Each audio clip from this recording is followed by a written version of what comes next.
Hello, my good and wonderful people. It don't happen again. Zara, the daughter of President Muhammadu Buhari, don't come outside again. Come expose more secret for inside government and inside Aso Villa. My good and wonderful people, Nigeria nowadays not easy. Many things they happen for inside Ogbonga Nigeria and for inside Aso Villa. The daughter of President Muhammadu Buhari don't finally come out, come open the nyash of all those people where they inside government with the papa. Before I go into details, my good and wonderful people, make I first hear the people of the house first. I beg, if today na be the very first time una dey come across this video for YouTube, or una first dey watch me una never subscribe, abeg make una try make una subscribe by hitting the notification bell, so that anytime wey I take upload any new video, una go be the very first person wey dey wire this video give. As una do so, na so Papa God wey dey heaven go take dey bless all of una for me, in the mighty name of Jesus, amen. And I wan to thank my new subscribers. I say God bless you. Thank you for being a plus to this great family. And to my old subscriber, you are always remember every day God will dey heaven, and I will feel reward you for all the good, the care, the wey una dey do towards me for this station. Anytime I take post video, una take dey come back, come dey watch, and I say God Almighty will make a way that seems to be no way for una, in Jesus' name, amen. My good and wonderful people, una hear many story wey dey waka for inside Ogbonga Nigeria.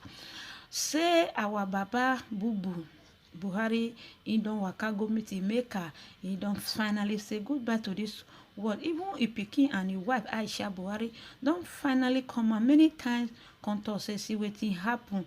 Say na the people wey dey inside Aso Rock, na dem na him hijack in Husky. Wonder shall never end. Nigeria. They say Nigeria na book, not be the book where they read finish one day. You understand? You will read that, you will still keep palm. Okay, answer protection don dey inside Nigeria for a very long time. To waka comot na big problem.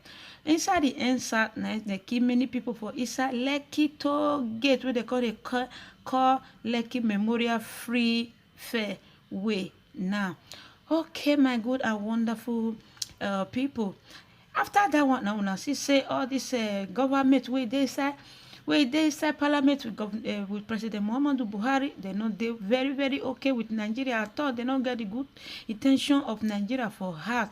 Now make them go hide all the food where our Nigerians supposed to eat for inside that COVID-19, when everybody is hungry. Many children even run come for their parents' house, run enter rich man house that very time, say mama no get money, mama no get food, make I just relocate go another family.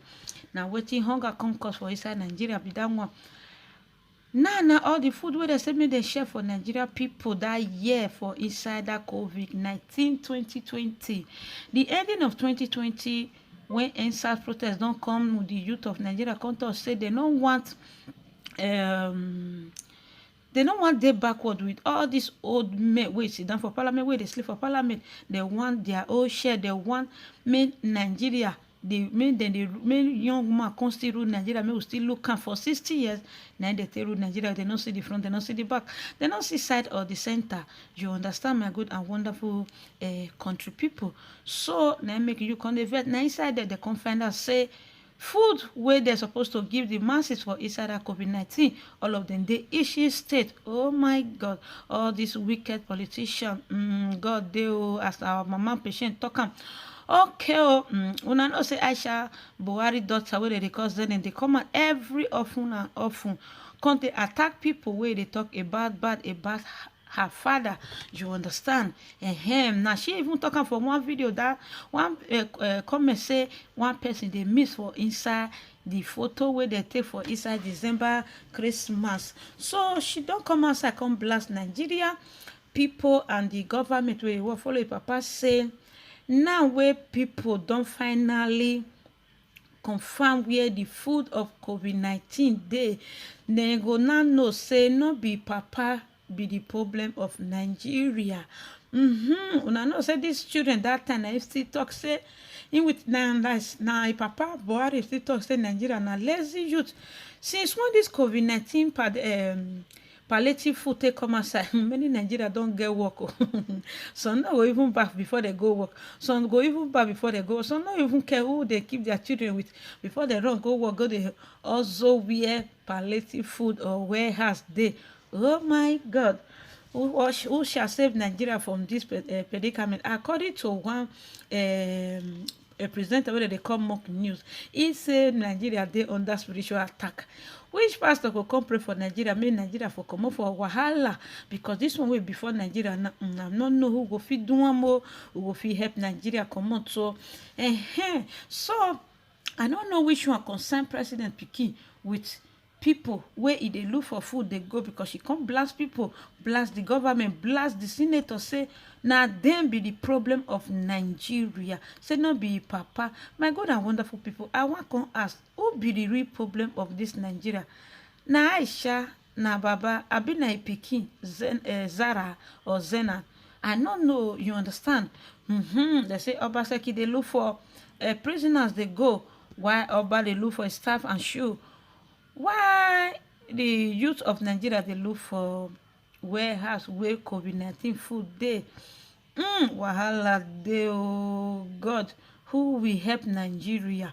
You understand? I even hear say they say Baba don waka comot for very long time.